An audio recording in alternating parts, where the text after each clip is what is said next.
জোনাই গান্ধী ময়দানত আয়োজন কৰা শুশ্ৰূষা সেতু শীৰ্ষক স্বাস্থ্য শিবিৰৰ দ্বিতীয় দিনৰ এক বিপৰীত ছবি বিভিন্ন সংবাদ মাধ্যমত প্ৰচাৰ হোৱাৰ পিছতে পুনৰ পোহৰলৈ আহিছে আন এক ভয়ংকৰ ছবি।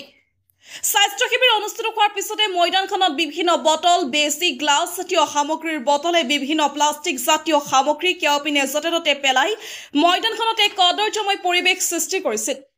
এই বাতৰি বিভিন্ন সংবাদ মাধ্যমত প্ৰচাৰ হোৱাৰ পিছতে ময়দানখনৰ লেতেৰা আৱৰ্জনাবোৰ আংশিকভাৱে চাফা কৰে।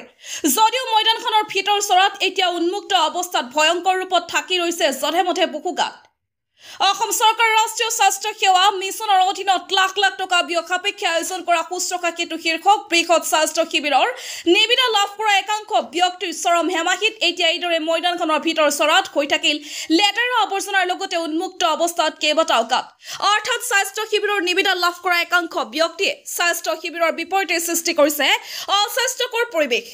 ময়দানখনৰ ভিতৰ চৰাত এইদৰে কেওপিনে উন্মুক্ত অৱস্থা থকা এই গাঁতবোৰে খেলা অথবা শাৰীৰিক চৰ্চা কৰিবলৈ অহা বহু যুৱক যুৱতীৰ বাবে হৈ পৰিছে এক ভয়ংকৰ বিপদ, নতুবা ঘটিব পাৰে ভয়ংকৰ ঘটনা।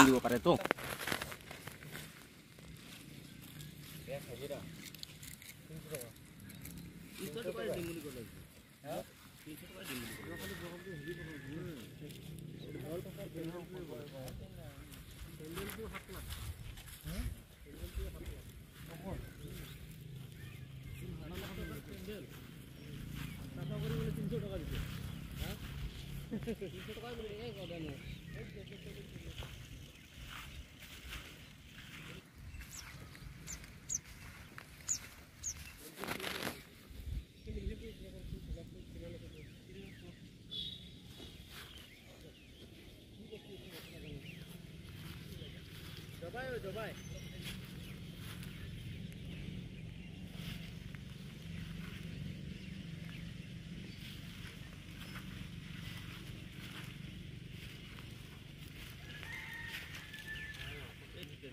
Karena sampai nak perlu semua yang bilang. Akhirnya tu.